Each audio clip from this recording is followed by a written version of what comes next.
64% tan-nies li jfittxu l-għajnuna sabiex jelbu vizzju kibru f'ambjent fejn il-ġenituri tagħhom ibatu minn xi vizzju. Dan intqal waqt konferenza organizzata mill-Fondazzjoni Oasi bit-titlu It-tfal u l-Addiction fejn il-kap eżekuttiv ta' Oasi Noel Sherry saħaq li din il-fondazzjoni qatt ma ridet li dawn in-nies jispiċċaw il-ħabs kaġun tal-vizzju ta' droga. Kien propju għalhekk li l-Oasi flimkien ma' organizzazzjonijiet oħra opponew il-liġi tal-kannabis minħabba l-protezzjoni għat-tfal għaliex il-liġi tippermetti tkabbir tal-pjanta tal-kannabis fid-djar. Sherry rimarka l-ħtieġa l-aktar riċerka sabiex inkunu nafu x'qed jiġri fis-soċjetà tagħna għaliex it-tfal huma l-futur ta' pajjiżna.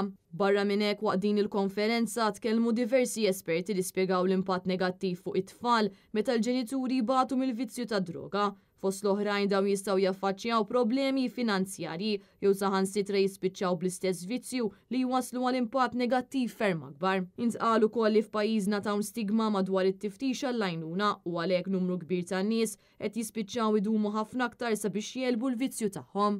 Waqt id-diskors tiegħu permezz ta' filmat li xandar f'din il-konferenza, il-President ta' Malta George Vella irrimarka fuq l-importanza li nirkonoxxu li meta persuna tbati minn vizzju, in-nies ta' madwara wkoll ikunu affettwati b'mod speċjali tfal u għalhekk bħala soċjetà rridu nuru l-empatija ma' kull individwu. Preżenti wkoll għal din il-konferenza kien hemm id-deputat tal-Partit Nazzjonalista Alex Borg li qal li din ir-realtà hija ferm komplessa u m'hemm soluzzjoni waħda biss sabiex wieħed jeleb il-vizzju. Min-naħa tiegħu id-deputat tal-Partit Nazzjonalista David Aġu saħaq fuq l-importanza li tingħata anke għajnuna lil familja meta membru ibati mill-vizzju ta' droga.